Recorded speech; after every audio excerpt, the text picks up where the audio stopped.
ፓወርፖይንት ላይ በጣም ቀላል ነገር ግን ወሳኝ ነገር እንመለከታለን። እሱ ምንድነው? በአማርኛ የተሰራ ሊሆን ይችላል ወይም በእንግሊዝኛ፣ እሱ ምንም ለውጥ የለውም ማለት ነው። ነገር ግን ለምሳሌ በጣም ብዙ ሊኖራችሁ ይችላል ፔጁ ወይም የገጽ ብዛቱ። ሁሉም ላይ ግን በአንዴ ፎርማት ማድረግ ይቻላል። ለምሳሌ ርዕሱን ወይም ከላይ የምትመለከቱትን በቀይ ማድረግ ፈልጌያለሁ።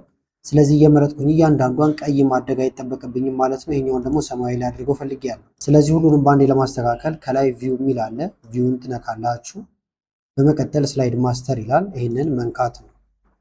ከዛ በኋላ እዚህ ጋር ይዛችሁ ከፍ ታረጉትና የመጀመሪያው ላይ መሆን አለባችሁ፣ አንድ ቁጥር የሚለው ላይ እዚህ ላይ። ከዛ ከላይ ታይትል እንደምታዩት ይሄኛው ታይትል መጻፊያው እንዳለ የምትፈልጉትን ፎርማት ማድረግ ይቻላል ማለት ነው። ለምሳሌ ሆም ጋር ልምጣና ከለሩን ቀይ ላድርገው። ካሁን በኋላ ያሉት ታይትሎች እንዳለ ባንዴ ሁሉም ቀይ ይሆናሉ ማለት ነው። በተመሳሳይ ይሄኛውን ከለር ደግሞ ከስር የሚዘረዘሩ ነገሮችን በአጠቃላይ ደግሞ ሌላ አይነት ከለር መስጠት ከፈለኩኝ እዚህ ጋር እንደምታዩት ሌላ አይነት ከለር መስጠት ይቻላል። ከዚህ በተጨማሪም ደግሞ ለምሳሌ አሁንም ክሊክ ላድርግበትና አኒሜሽን እዚህ ላይ ላስገባ ከፈለኩ ባስገባ ሁሉም ታይትሎች ላይ ይገባል። ስለዚህ መረጥኩት። ከዛ በኋላ አኒሜሽን ፍላይን ከስር ወደ ላይ እንደምታዩት። በተመሳሳይ እዚህኛው ላይ ልምጣና ከስር የሚዘረዘሩት ነገሮች ላይም እንደምታዩት እዚህ ጋር አስገባበታለሁ። በየተራ እንዲመጣ እዚህ ጋር እንምጣና ባይ ፓራግራፍ ስትሉት አንድ በአንድ ይመጣል ማለት ነው። እኛ ያስገባነውን የመጀመሪያው ገጽ ላይ ነው። ከዛ ግን ሁሉም ላይ ይገባልናል። ከዛ ዘግተን ለመውጣት ከዚህ ስላይድ ማስተር የሚለውን በድጋሚ እንነካዋለን።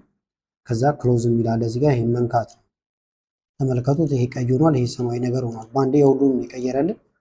አኒሜሽኑ መግባቱንም ቼክ እናድርግ። ስላይድ ሾው ፍሮም ቢጊኒንግ ብለን ብናስጀምር እንደምታዩት አኒሜሽን እዚህ ላይ ገብቷል። ሁለተኛው ላይም እንደዚህ ገብቷል። ሶስተኛው ላይ እናንተ ብዙም ቢኖራችሁ ሁሉም ላይ ባንዴ ይገባላችኋል። ቪዲዮ ከተመቻችሁና በቀጣይም እንደዚህ አጫጭር ቪዲዮዎችን ሰራላችሁ ከፈለጋችሁ ይህን ቪዲዮ ላይክ በማድረግ እንደዚሁም ኮሜንት ላይ የተለያዩ አስተያየቶችን በመጻፍ አሳውቁኝ። ከላይ ኢንስክሪን ላይ የምታዩቸው ቪዲዮዎች አሉ፣ እነሱንም እንድታዩ ጋበዝኳችሁ። አመሰግናለሁ በጣም ቻው።